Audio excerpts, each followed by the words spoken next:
Hola Altubers, parece que la idea esa de hacer mis 5 películas favoritas, en el caso hasta ahora del cine histórico, ha tenido bastante aprobación por parte de todos vosotros, o de por lo menos un sector de los visitantes de este canal, así que nos hemos decidido hacer otra entrega de estas mis 5 películas favoritas, por si desatamos alguna polémica, alguna discusión, permitimos también a nuestros amigos que coloquen su lista de películas favoritas y así todos aprendemos y todos disfrutamos de los gustos de los demás. Así que, teniendo en cuenta las fechas en las que nos encontramos, en las que hacemos este vídeo, no cuando tú lo veas, que quizá lo veas en mitad del verano, pues nosotros vamos a dedicarnos a las películas navideñas, que es ese género tan denostado, que tiene tan pocos títulos destacados, que generalmente son películas muy convencionales.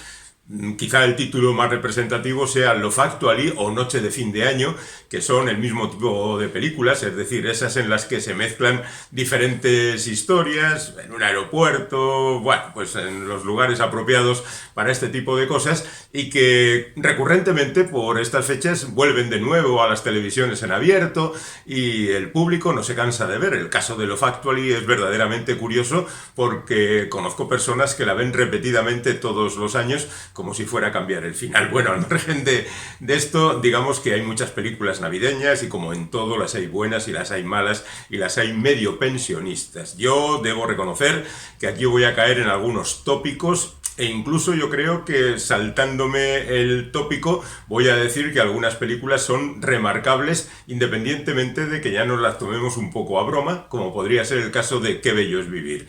Qué bello es vivir, la película de Frank Capra del año 46, que se ha convertido durante 70 años en el paradigma de las películas navideñas, es una excelente película, aunque nos riamos de ella, aunque haya quien encuentre en algunos de sus argumentos elementos para divertirse y para despreciarla. Pero yo creo que el cine de Frank Capra es a tener muy en cuenta y Qué bello es vivir es, digamos, casi la suma de todo lo que este hombre había hecho. Bueno, Frank Capra es conocido fundamentalmente por ser el cineasta del New Deal, aquel trato que hizo Franklin Delano Roosevelt con la población en el año 33, después de que desde el año 29 las cosas fueran muy mal en la economía, la Gran Depresión se hubiera instalado y hubiera acabado con las fortunas de los ricos y con las pocas posesiones de los pobres, y había lanzado no solo a Estados Unidos sino a todo el mundo a una situación verdaderamente lamentable que luego tendría consecuencias como por ejemplo el ascenso del nazismo y la Segunda Guerra Mundial. Pero no estamos aquí para hablar de historia sino para hablar de películas. Entonces aparece Frank Capra, un tipo entusiasta, seguidor de los grandes, Ernest Lubitsch por ejemplo, que había aprendido mucho de cine y estaba dispuesto a hacer películas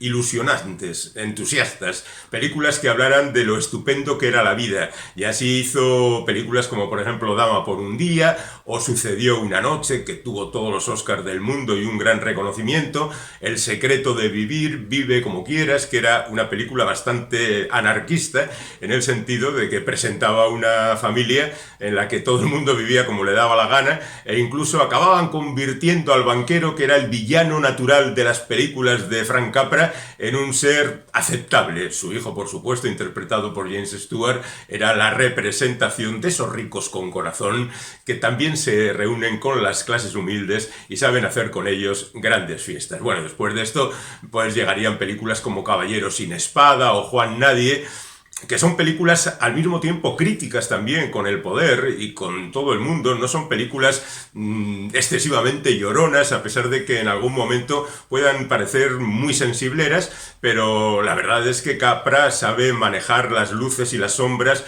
y la cámara de manera verdaderamente magistral. Y todo eso cristaliza en Qué bello es vivir, la historia de ese individuo que se siente pues un poco perseguido por las circunstancias, acogotado porque debe $8.000 y porque después de una vida al servicio de los demás cree que nadie le comprende. Y entonces aparece un ángel. Ya sé, esto no son formas de hacer cine serio, pero aparece Clarence y le dice que es un ángel sin alas y que si él no evita esa tendencia al suicidio, él se va a quedar sin las alas y que él le va a decir cuál es la verdad. Y la verdad que le muestra, es un poco una idea sacada de Canción de Navidad, es lo que hubiera ocurrido si él no hubiera existido en el mundo, cómo la vida de sus conciudadanos hubiera sido peor.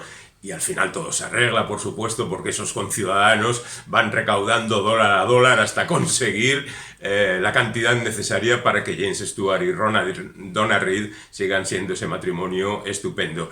La verdad es que la película fue un fracaso razonable en su momento, fue nominada a un montón de Oscar y solo consiguió uno, a los efectos especiales, y constituyó el principio del fin para Capra, porque a partir de ese momento pues ya no haría películas. Quizá El Estado de la Nación fue una película interesante en su línea, y la última que hizo ya en el año 61, que era una nueva versión de Dama por un día, que se tituló aquí Un gángster para un milagro, pues recuperaban algo de su estilo, pero ya no era el gran Capra de los años 30 y de los años 40. Decía yo que la idea del ángel está más o menos sacada de la canción de Navidad de Charles Dickens, donde al viejo Ebenezer Scrooge se le aparecen los fantasmas de la Navidad pasada, de la Navidad futura y de la Navidad presente, y le hacen también reconsiderar su vida, ¿no? Bueno, pues Canción de Navidad sería otra de esas películas navideñas, pero ¿qué canción de Navidad? Cogemos la de 1901, que ninguno conocemos, cogemos la de 1951 de Brian Desmond, protagonizada por Alistair Sim en el papel de Scrooge, que dicen que es fantástica y la mejor de todas ellas, y que yo debo reconocer que no he visto, así que no tengo opinión al respecto. Cogemos el musical de 1970, muchas gracias, Mr. Scrooge, donde el papel lo interpretaba Albert Finney, ese actor que tantas ganas tenía de caracterizarse en Hercule Poirot o en Ebenezer Scrooge, y que, bueno, pues fue una película que en su momento tuvo mucho éxito. Podíamos quedarnos con Los fantasmas atacan al jefe, una película que hizo Richard Donner en 1988 con Bill Murray de protagonista, que era una versión un poco más descreída todavía de la historia de Charles Dickens, y que presentaba pues todo lo que el cine ochentero había venido haciendo en ese sentido, desde Los cazafantasmas hasta esta película. Bueno, la historia estaba muy bien y era divertida. Incluso habrá quien se quede con la versión de CMX del año 2009 con Jim Carrey interpretando a Scrooge. Bueno, la canción de Navidad de Charles Dickens es un auténtico clásico.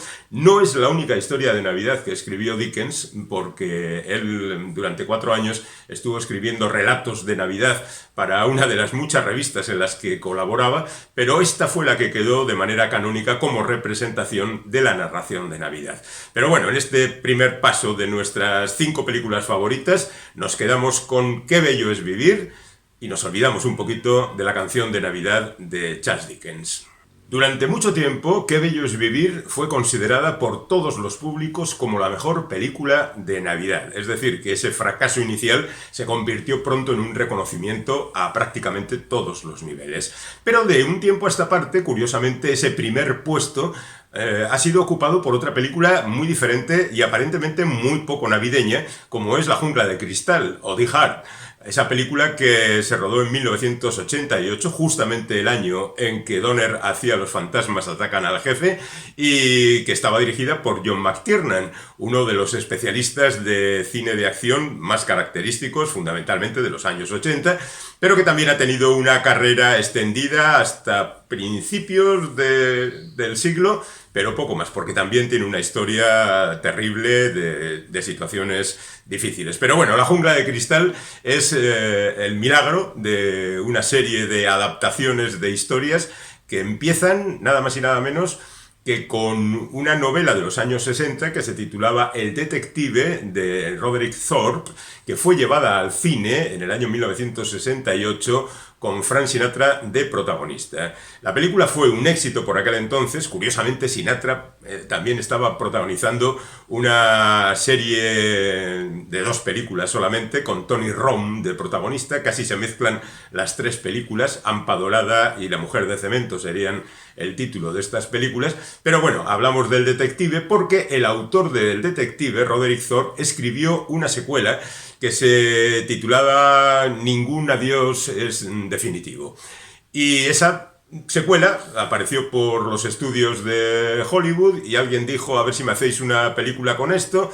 Y fueron pasando de mano en mano las historias, pasó por diferentes guionistas, hubo un guionista que se quedó ya con ella y trató de colocarlo como fuera, nadie veía mucha viabilidad al proyecto, pero entonces alguien se acordó de que le había gustado mucho El Coloso en Llamas y quería una película policíaca ambientada en una torre de edificios donde las cosas pues se pusieran muy violentas. Al mismo tiempo alguien decidió que eso tenía que ocurrir en las fechas de Navidad en Los Ángeles y entonces esa fue una de las condiciones inapelables para que la acción se situara justamente allí. Tenían que encontrar un héroe de acción para sacar adelante todo esto.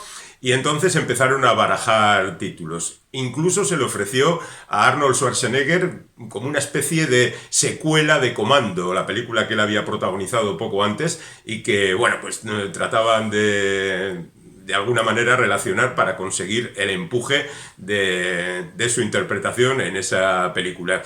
Por supuesto, además de a Schwarzenegger, le fue propuesta la historia al mismo Sinatra, porque de alguna manera tenía cierto derecho a interpretar el mismo papel que había interpretado en El Detective, a Clint Eastwood, a Richard Gere, al mismísimo Don Johnson, que entonces era más popular que Bruce Willis. Y al final la cosa acabó en la mesa de Bruce Willis, que no era un actor considerado por entonces como un especialista en cine de acción.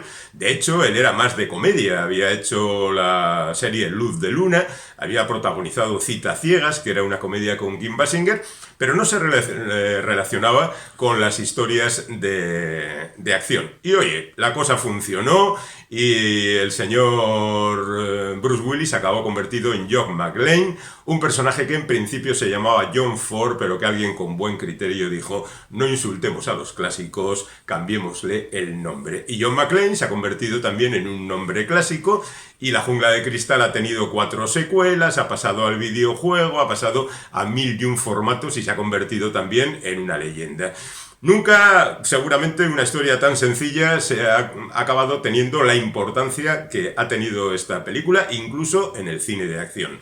Incluso para su director, John McTiernan, que se confirmó como un gran director. Y eso queda perfectamente claro porque solo hay que ver las películas de La Jungla de Cristal que él dirigió, esta primera y la tercera, y las otras 3. Hay una diferencia bastante básica. Quizá no tan marcada en la segunda, pero sí con relación a la cuarta y a la quinta. ¿Y qué es lo que cuenta La Jungla de Cristal? Pues nada, que John McClane llega a visitar a su señora que trabaja en el edificio Nakatomi y bueno, pues allí hay unos gángsters encabezados por un tal Gruber que interpreta a Alan Rickman y que pues ponen las cosas difíciles. Y a partir de ese momento John McClane va subiendo literalmente por la torre, liquidando enemigos, rompiendo cosas y diciendo cosas como yippee-ki-yay, hijo de puta, lo siento, es la cita textual de la película.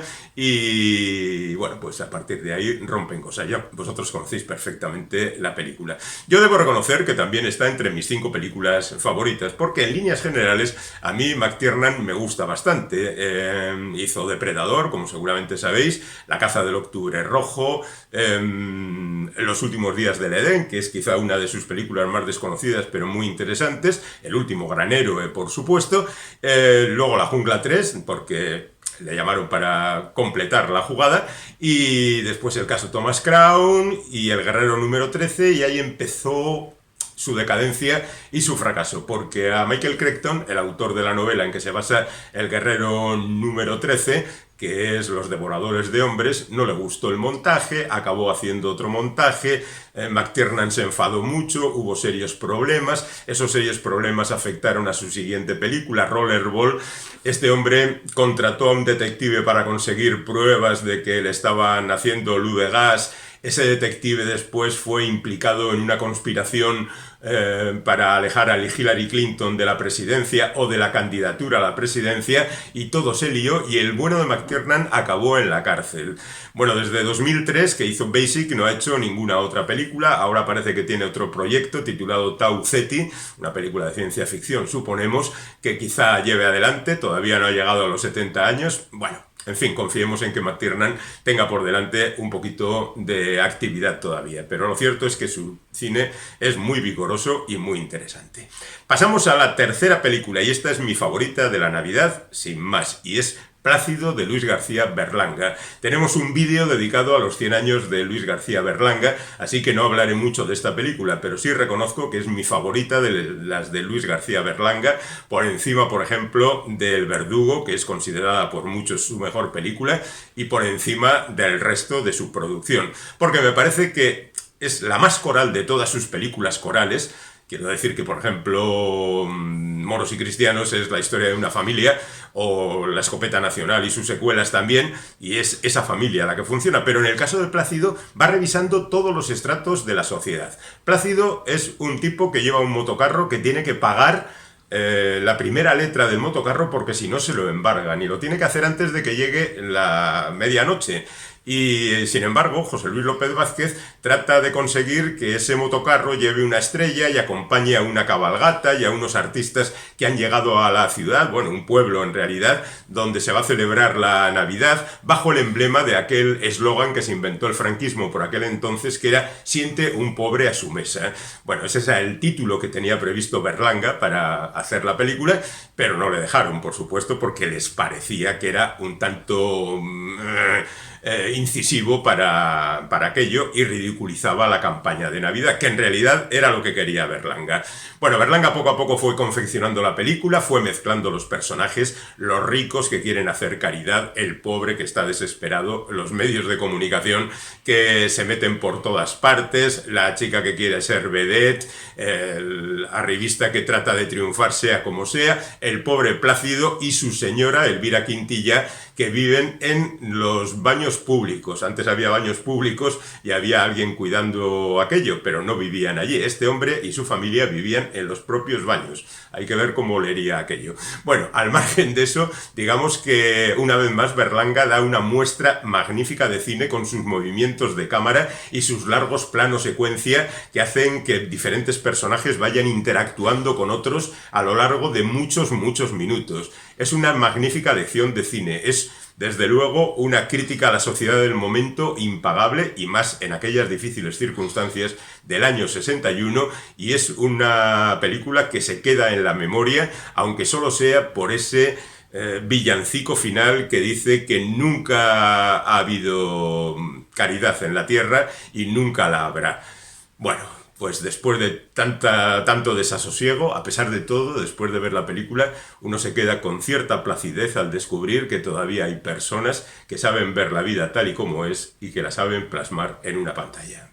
Vamos ya con las dos últimas películas de entre mis favoritas del cine navideño. Aquí vamos a tener igual algún problema cuando mencione la película que viene a continuación, que no es otra que Feliz Navidad, Mr. Lawrence, de Nagisa Oshima, porque verdaderamente es una película muy poco navideña. Está en el título y poco más, porque esta es una película sobre un campo de concentración japonés que tiene prisioneros a una serie de soldados británicos, entre los que destaca el personaje interpretado por David Bowie, un tal Sellers, y también el Mr. Lawrence del título, que es un teniente coronel que interpreta Tim Conti. Frente a ellos dos están el comandante del campo, que no es otro que Ryuichi Sakamoto, curiosamente dos músicos, David Bowie y Sakamoto, interpretando los principales papeles, y por otra parte Takeshi Kitano, que por aquel entonces no le conocíamos, pero después, obviamente, y no solo por el humor amarillo, se ha hecho muy famoso y merecidamente. Digamos que los dos primeros, tanto Bowie como Sakamoto, interpretan las fuerzas enfrentadas dentro de ese campo, y los otros dos, Conti y Kitano, digamos que son los filósofos que van intentando indagar en el ser humano y su comportamiento.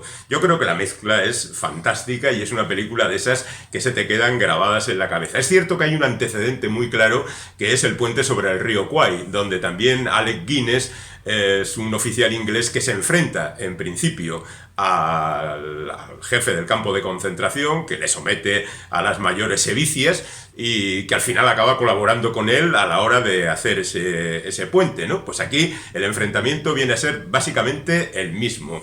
El análisis, pues al margen de las cuestiones militares que siempre flotan por el ambiente en este tipo de películas, lo cierto es que en lo que la película hace más hincapié es en el personaje de Sakamoto, al que trata de evitar que se le noten sus tendencias homosexuales, porque él es un oficial del imperio y obviamente se va a ver desacreditado si se conoce su tendencia sexual, pero su evidente atracción por el personaje de Bowie. Un personaje que, al igual que Alequines en el puente sobre el río Kwai, también padece todas las sevicias que se puedan imaginar, desde torturas verdaderamente terribles a presiones psicológicas también verdaderamente agobiantes.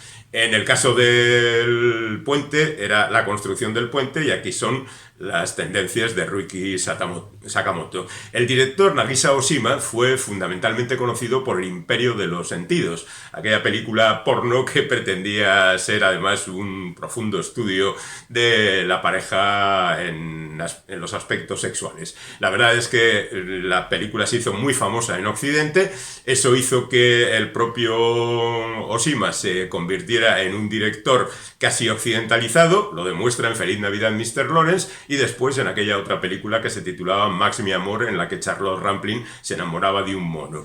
Bueno, al margen de eso, digamos que su carrera posterior ya no destaca demasiado y nos quedan estos 3 títulos básicamente para haber disfrutado de la obra de Oshima, ¿no? Está claro que con 2 músicos en el reparto la cosa tenía que ir en el aspecto musical por su participación, y es Sakamoto el que hizo la banda sonora, muy percusiva, muy intensa, muy de acuerdo con las imágenes. A mí es una película que me gusta mucho y que la recomiendo aquí con entusiasmo. Quizá alguien piense que mucho más representativa de la Navidad en la guerra sería Feliz Navidad, una película que en 2005 y realizada por Christian Carol, que debe ser un seudónimo, porque si se llama Christian Carol, que es tan Navidad cristiana sería la traducción, pues no debería hacer estas películas de Navidad. Y cuenta la historia real de un alto el fuego en la Primera Guerra Mundial, justamente al comienzo, en la Navidad de 1914, en que un destacamento de soldados alemanes acabó confraternizando con un grupo de soldados franceses y un grupo de soldados escoceses.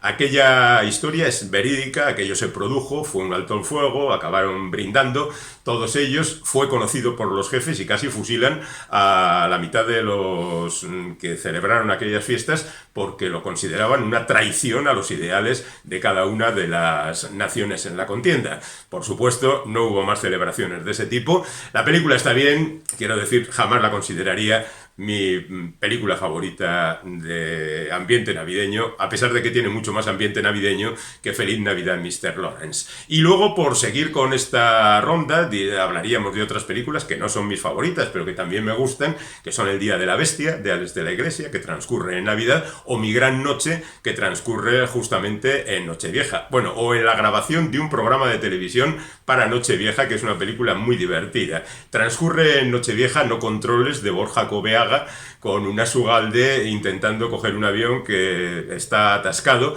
y con Juan Carlitos, un personaje que ha quedado para la historia, dando la tabarra. Otras películas navideñas serían The Holiday, con el cambio de habitáculo por parte de las protagonistas, Polar Express, aquella en que Tom Hanks, con el sistema de captación de movimientos, interpretaba a varios personajes, Los Gremlins, por ejemplo, que también transcurre en Navidad. De hecho, Gizmo es un regalo de Navidad al protagonista. Podríamos hablar de Eduardo Manos Tijeras o de Pesadilla antes de Navidad, que parte desde Halloween y llega hasta Navidad. Tenemos Solo en Casa, que también transcurre en Navidad, o El Padrino, que tiene en Nochevieja esa escena importante cuando Michael Corleone besa a su hermano Fredo y le dice «me partiste el corazón». Además de eso, tenemos Cuando Harry encontró a Sally, que tiene su secuencia más famosa en el famoso orgasmo fingido de Meg Ryan, pero que termina también en Año Nuevo, o por ejemplo La Quimera del Oro, que tiene un sueño de Charles Chaplin durante Nochevieja en que está solo y él cree que está acompañado en el sueño y hace el famoso baile de los panecillos. Forrest Gump, donde también Forrest y su teniente van de fiesta de fin de año en una celebración un poco triste. Bueno, la verdad es que hay un montón de películas que hablan de Navidad y de Año Nuevo, pero yo para la quinta, mi quinta favorita, me voy a quedar con una película que termina justamente en Año Nuevo y que se titula El Apartamento. Bueno, también tenemos un vídeo dedicado a Billy Wilder en este canal, así que si queréis profundizar en su trabajo, ahí tenéis todo lo que necesitáis saber. Yo simplemente diré que El apartamento es esa película que cronológicamente en la carrera de Billy Wilder va entre Con faldas y a lo loco y 1, 2, 3. Dos películas aceleradas, súper divertidas, repletas de chistes y de mala intención. Y curiosamente El apartamento es una comedia. Yo creo que es una comedia, no estoy muy seguro, pero es una comedia bastante amarga, que, como queda claro, además tiene el acicate de que ocurre en Navidad, una época aparentemente feliz para todos. Bueno, la historia yo creo que es bien conocida. Ahí tenemos a Baxter, que es un oficinista en una empresa de seguros, y ahí tenemos a Kubelik, que es una ascensorista en la misma empresa de seguros. Es conocida la primera secuencia donde aparece la gran oficina y donde parece que el mundo se acaba absolutamente y cómo la gente ahí quiere medrar, Baxter quiere medrar y por eso cede la llave de su apartamento a algunos de sus jefes para que la ocupen con sus parejas clandestinas, lo cual le lleva en ese invierno a pasar mucho frío en los alrededores del apartamento mientras espera que sus jefes terminen su cita amorosa. Uno de ellos es Fred McMurray, el personaje del jefe que además tiene una relación con Kubelik, la ascensorista, se llama Sheldrake, que ya es un nombre como amenazador, ¿no? En la película, hasta que llega un día en que el bueno de Buster decide que ya está bien, porque ha visto que Shirley MacLaine, la ascensorista, ha estado a punto de suicidarse y el bueno de Jack Lemmon, otro gran papelón para él en compañía de Billy Wilder, pues hace lo imposible para evitar que eso se repita y le niega la llave a Sheldrake. La última secuencia empieza, diríamos, en una fiesta de fin de año, cuando Fred McMurray le dice a Shirley MacLaine que Buster no le ha dado la llave, pero que él ha encontrado una solución y que se van a ir a un hotel y van a seguir estupendamente. Entonces ella descubre que verdaderamente Baxter no ha querido darle la llave porque está enamorado de ella, corre hacia el apartamento, se encuentra allí con él, y cuando él se pone a decirle que te quiero, ella le saca las cartas y dice, anda, ponte a jugar a ellas, que era una especie de contraseña de su relación anterior. Bueno, El apartamento es una gran película, emocionante como pocos, tuvo 10 nominaciones, tuvo 5 premios, mejor película, mejor director, etcétera, etcétera. Los actores tuvieron el Globo de Oro y si no lo habéis visto, no sé a qué estáis esperando. Sin duda alguna habrá más películas de estas favoritas mías que espero que coincidan con las vuestras y que añadáis vosotros a la lista también vuestras propias películas. Estas han sido mis 5 películas navideñas favoritas. Hasta la siguiente.